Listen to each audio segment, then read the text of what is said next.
She took him from me. Written by Disconnecting Wi-Fi. I never quite understood what compelled my father to marry Kelsey. She was not easy on the eyes, unlike my mother. Neither did she have an ounce of kindness in her. Don't get me wrong, she never ill-treated me, at least not openly, but something was just off. And she was not my mother. For a 13-year-old, it was reason enough to build up hatred against her.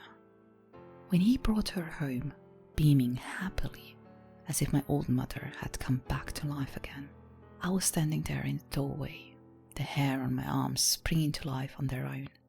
Kelsey leaned down at me, a toothy grin on her face that exposed an ugly gap in the middle. "Hello," she said. I ran away. That night, as I lay in my bed, pretending to be asleep, I could hear the shouts coming down from below. It was my father and Kelsey arguing about something. I did not care what it was, as long as they were fighting. Good. A small smile creeped across my face, and it stayed there till I heard the sounds cease and someone walk up the stairs to stop right outside my bedroom door. I held my breath, heart pounding rapidly against my chest. The door swung open and the footsteps came towards my bed. They were not my father's heavy, clumsy steps. They were light and sure-footed, like a big cat on a prowl for its prey. I clenched my eyes and prepared myself to die. Kelsey was going to kill me. There was the distinct sound of someone leaning down to my level, so close I could hear her breathing heavily and inconsistently. The air seemed to expand around my ears and muffle every other sound except her breaths and the thumping in my chest. "I promise you, Val, I'm not as bad as you think I am," she whispered softly, her raspy voice making her sound like a witch. I don't suppose she heard the high rate that my heart was going at, for all she did was stroke a gnarly hand across my hair and leave. She was a monster. She took him away from me. My father did not believe me when I told him about her leaving dead birds in my bed. After all, he was not home when I woke up in the morning, feeling the rough beaks scrape the soles of my feet. The first time that happened, I screamed enough to raise the roof of my house, hoping that my father would come to throw away the bloody leaking sparrow that was tainting my bed. But she came instead. Her eyebrows raised in fake concern, pupils widened at the bloody scene in front of her, and she added her screaming to mine, a shrill, ear-splitting sound cutting through the morning air. It was enough to make the neighbor's dog go berserk. She recoiled at the sound of the dog barking. I kept that little piece of information locked away in my brain for further use. I kicked and shrieked and flailed about as she gingerly walked towards my bed. I knew she was enjoying every reaction I gave her, feeding to her fun in torturing me. She leaned down and picked up the broken bird with her thumb and forefinger. The wing hung limply by a thread of flesh, threatening to fall off any second. My lips curled in disgust. Then she walked away with the bird in her hands, leaving me in the bloody cheese, still screaming. This time not in horror, but anger at the woman who had wedged herself right between my father and I. My father never believed me. He was a busy man, having to leave me behind entrusted to her. I spent almost every day staying out in the woods near my house, just to avoid meeting her ugly smile as she devised new plans to make my life a living hell.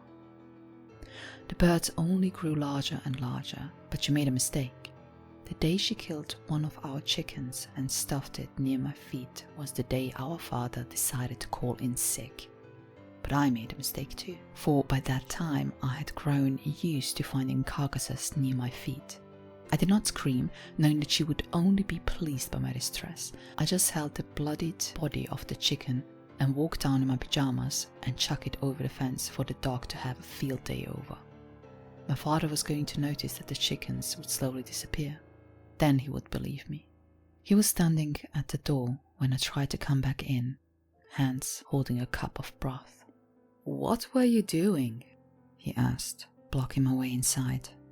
I knew he was only going to hate me, so charmed he was by her, so I just shook my head and tried to move past him. But he pushed me back roughly, making me fall to the ground. Boiling hot broth fell in my arms, but he made no move to apologize or help me back up. Kelsey tells me you have been leaving dead birds in your own bed, he said, fingers clutching the cup tightly enough to spill some of the broth onto the ground once more. It sloshed onto the ground, glistening as it faded through the soil and left behind the chunks of chicken. I shook my head in disbelief. The urge to throw Kelsey under the bus was immense, but my father was not going to take it so kindly. She might have brainwashed him enough to not believe me. I could only stare at him, hoping to convey what I wanted to say. "Go on, give me whatever explanation you have." He jutted his jaw out forward. His eyes seemed hazy, as if trapped under a spell from a witch. "It was Kelsey," I finally blurted out, the fear of losing my father overpowering my common sense. His eyes widened for a moment, and then his jaw tightened. "You know what I told you would happen if you lie," he said, gritting his teeth. No matter how much I screamed and kicked, he still dragged me through the house and down into the basement. "You should stay here until you figure out who put those birds in your bed." The sadness seeped through his tone as he jabbed his finger nearly into my eye. He was regretting his actions. They would have never happened if she never existed.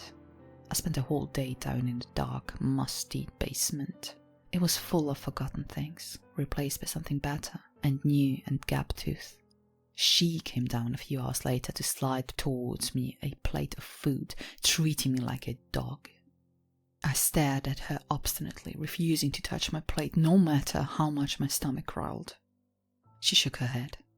"I see you going into the woods, just as the day breaks, you know. I'm sorry, Val." I resisted the urge to throw the plate at her face, but I couldn't disfigure her any more than she already was. My father believed her word over mine. She gave me a small smile as she left, which I interpreted as feral more than sympathetic.